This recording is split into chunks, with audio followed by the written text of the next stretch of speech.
He built one of the most loyal audiences on YouTube, not with flashy edits or celebrity cameos, but with rust, oil, and a $500 car nobody else wanted. Derek Biekri became the working man's mechanic. Real, unfiltered, honest. But somewhere between the viral rescues and the million subscribers, something shifted. The channel changed. The man changed. And the community that once felt like family started asking one uncomfortable question. Where did the real Derek go before the sponsorships? Before the subscriber milestones?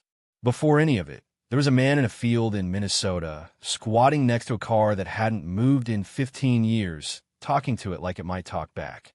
That was Derek Biekri. And that was Vice Grip Garage. Derek didn't grow up with dreams of being a content creator. He grew up in the kind of place where you fix what's broken because buying new isn't an option. Where a dead pickup truck sitting behind a barn isn't an eyesore. It's a project.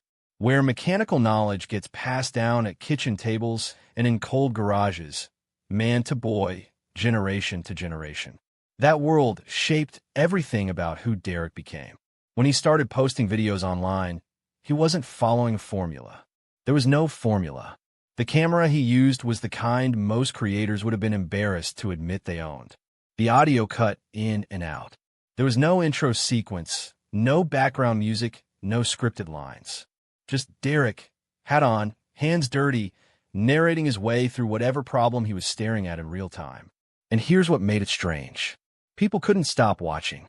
While polished car channels with professional camera crews and immaculate shop floors were fighting for views, this unpolished footage from a Minnesota field was pulling in hundreds of thousands of loyal subscribers. The comment sections filled up fast. Not with noise, with recognition. People who had been in that exact ditch, figuratively or literally, watching a man who felt like someone they already knew. The question is worth asking seriously. Why?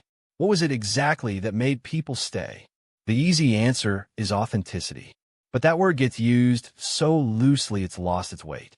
What Derek had was something more specific, something harder to name and even harder to manufacture. The camera was cheap. The car was cheaper. But what Derek was selling, most people didn't even have a word for it yet. There's a concept that psychologists have studied for decades, and it became particularly relevant in the age of YouTube. It's called parasocial bonding. It's what happens when a viewer develops a one-sided emotional relationship with someone on a screen, a feeling of genuine friendship, of genuine knowing, with a person who has no idea the viewer exists. Most creators try to manufacture it. Derek accidentally perfected it. He didn't perform for the camera. He genuinely seemed to forget it was running. He'd trail off mid-sentence, reconsidering his own logic. He'd grunt at a stripped bolt. He'd stand back and look at a problem for 10, 15 seconds of complete silence, dead air that any media consultant would have cut, and instead of cutting it, he left it in. And somehow, that silence did more for viewer retention than any scripted line could. Researchers who study long-form content consumption have described what they call the campfire effect. It's the idea that humans are hardwired to gather around a single voice telling a story in real time. Not a produced story, a happening story. Derek's videos triggered that response in a deep, almost primal way. Viewers weren't watching a show. They felt like they were sitting in the garage with him. And then the comments started revealing something that nobody planned for. They weren't just comments about cars. Men were writing about their fathers, specifically fathers they had lost. Talking about how a particular truck Derek was rescuing was the same model their dad drove. Strangers were processing grief in a YouTube comment section dedicated to a broken Oldsmobile. People were typing out chapters of their lives, failed businesses, difficult divorces, years of feeling like the world had moved on without them, and somehow finding something in Derek's videos that helped them sit with all of it. The channel became a container for emotions it was never designed to hold. By the time Vice Grip Garage crossed several 100,000 subscribers, the daily volume of that kind of comment had become enormous. And here's the part nobody talked about. Derek read them. All of it. He wasn't just fixing cars anymore. He was fixing something in people he'd never met. And he had no idea the weight of that was already building. Here's what we want to know. Drop in the comments right now. Was it the cars that kept you watching Vice Grip Garage, Or was it something else entirely? Because the answer might say more about you than it does about Derek. Growth doesn't arrive quietly. It arrives with decisions attached. At some point, and if you watch the channel chronologically, you can feel the exact moment it happens. Vice Grip Garage began to shift. Subtly at first. The kind of shift you don't consciously notice until you look back at early videos and realize something in the air has changed. The runtimes got longer. The vehicles got bigger. The setups became slightly more theatrical. A broken-down car on the side of a highway at dusk rather than in a neighbor's field. The production quality ticked upward. On paper, every one of those changes looks like success. Underneath the paper, it was more complicated. YouTube's algorithm isn't neutral. It is a machine with preferences, and over time, those preferences reshape content whether the creator intends it or not. Longer watch time gets rewarded. High-stakes rescues generate more clicks. Sponsorship integrations become financial necessities when a channel becomes a full-time operation. These aren't conspiracy theories. They're the documented mechanics of how the platform works. Every creator who has crossed a certain threshold has felt the invisible hand of the algorithm nudging them in a direction. Derek, to his credit, never fully surrendered to it. But the friction was visible. There are moments in his videos, scattered across different seasons of the channel, where his commentary takes on a different weight, where he pauses and says something that sounds less like a man fixing a car and more like a man thinking out loud about something he hasn't fully resolved, where the self-awareness creeps in, where the performance of being Derek Biekri becomes slightly visible in a way it never was in the early days. The audience noticed. Long-term viewers began leaving comments that carried a specific kind of sadness in them. Phrases like, "I miss the old videos," or "something feels different lately," started appearing regularly. These weren't attacks. They were the comments of people who felt something shifting in a relationship they had come to rely on and didn't have the language to explain exactly what. At the same time, newer subscribers, people who found the channel mid-growth, had no reference point for what came before. To them, this was Vice Grip Garage. They loved it, and they weren't wrong to. The community was splitting along a line nobody had drawn. This is what researchers call creator drift. It's not a character flaw. It's what happens when a platform large enough to define cultural identity begins, slowly and structurally, to redefine the person standing at its center. The numbers kept climbing. But if you watched closely, really watched, you could see Derek start to look at the camera differently. Like he was searching for someone who wasn't there anymore. There's a specific kind of burden that comes from becoming a symbol. Not a celebrity, not an influencer, a symbol. Derek Biekri wasn't just a man with a YouTube channel. He had become a stand-in, a living, breathing representative for a feeling that millions of working-class men carry quietly and rarely name out loud.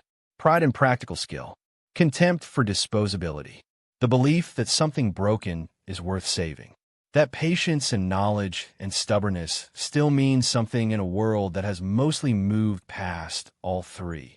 That is an enormous amount of meaning for one person to carry on behalf of strangers. Behavioral researchers who study parasocial dynamics have documented what happens to creators who reach this level of symbolic importance to their communities. The expectations that form are not petty or superficial. They are existential. Fans don't just want Derek to post consistently. They need him to succeed. Because if he fails, something they believe in fails with him. In Derek's specific format, this pressure had a literal shape. Every video was, at its core, a rescue mission. The car had to run. He had to drive it home. That was the contract, stated or not. And across hundreds of videos, Derek held up his end of that contract with remarkable consistency. The car almost always ran. He almost always drove it home. But that consistency came at a cost that the camera never fully showed. Watch the later videos carefully. Not for what Derek says, for what happens in the spaces between what he says. The exhale after a problem that took longer than expected. The flat tone on a day when the energy clearly wasn't there, but the camera was running anyway. The brief, almost imperceptible moment of exhaustion before he puts the smile back on and keeps going. These aren't manufactured. They are real. Derek never made a video where he broke down. Never made a video where he said, "I can't do this today." The format didn't allow for it. The audience didn't expect it. And that expectation, the relentless requirement to always be competent, always be capable, always drive the car home, is its own kind of cage. A good cage. A cage built out of love and loyalty. But a cage. The man who saved every broken car on camera. Nobody was asking if anyone was saving him. Communities feel absence before they can explain it. At different points in Vice Grip Garage's history, the upload schedule went quiet. Not dramatically, not in the way that signals a public crisis. Quietly. A week became 2 weeks. The gap between videos stretched, and when new videos did arrive, something in the pacing, in the delivery, sat at a slightly different frequency than before. The comment section registered it before any journalist did. Scroll through the community posts and comment threads from those periods, and the pattern is consistent. People asking if Derek was okay. People sharing their own theories, burnout, health issues, family matters, business pressures. Reddit threads populated with speculation that ranged from grounded concern to pure projection. None of it was malicious. Almost all of it was the behavior of people who genuinely cared about someone and had no direct way to reach him. This is a documented phenomenon in creator psychology. Researchers who study online community behavior have noted that when a parasocial figure goes silent, the community does not simply wait. It fills the void. It generates meaning in the absence of information. In extreme cases, documented with larger creators like Markiplier's hiatus in 2015 or Boogie 2988's repeated public struggles, audiences will project their own fears and experiences onto a creator's silence with startling emotional intensity. Derek's community was no different. Except the people in it weren't teenagers chasing drama. They were adults, many of them older, many of them carrying their own quiet weight. And when the man who had somehow become the soundtrack to that weight went quiet, it registered in a way that was hard to explain even to themselves. There were also moments when Derek addressed things obliquely, a comment about the grind, a remark about needing to slow down, a brief acknowledgement that the pace was hard. Not complaints, just cracks in the surface, visible for a second before the practical competence sealed over them again. Nobody knew exactly what was happening. Not really. The community kept watching, kept waiting, and in that silence, they wrote thousands of words about a man they'd never actually met. Here's the truth, and we want you to sit with this for a second. If you've ever poured everything into something, a job, a craft, a relationship, and felt yourself losing the love for it, you already understand exactly what this video is about. This isn't just Derek's story. It's a story a lot of us are quietly living. Now, let's talk about what Derek actually said. Because beyond the speculation, beyond the community threads, beyond the psychological frameworks, there's a record. Derek Biekri has spoken on camera across many videos and a handful of candid moments about his relationship with Vice Grip Garage and with the life it produced. And those words deserve to be treated seriously. He has spoken about the financial reality of running a channel, the cost of vehicles, transport, repairs, equipment, and time. He has acknowledged, in plain language, that the operation is demanding, that keeping the content coming requires sustained effort that most viewers never see, that the business of Vice Grip Garage is a full-time job in the most literal sense, not a hobby that happens to have a camera pointed at it. He has also talked, with quiet directness, about what the channel means to him, not in grand statements, but in the way a person talks about something they built with their hands, with ownership, with a kind of protective care, and occasionally with the tired familiarity of something you love and also have to live with every single day. What Derek has not done is complain publicly. He has not made a crisis video. He has not leveraged his audience's concern for sympathy content. That restraint is either a sign of immense personal discipline or a sign that the same stoicism that made him relatable is the same thing that made it hard for anyone, including himself, to fully acknowledge what the weight of all this actually felt like. The gap between what he said and what the video showed is not a contradiction. It's a portrait of a man who was raised to carry things quietly. He never said he was struggling, but he never said he wasn't. And in that space, in everything Biekri did not say, is the most important part of this story. Every Vice Grip Garage video ends the same way.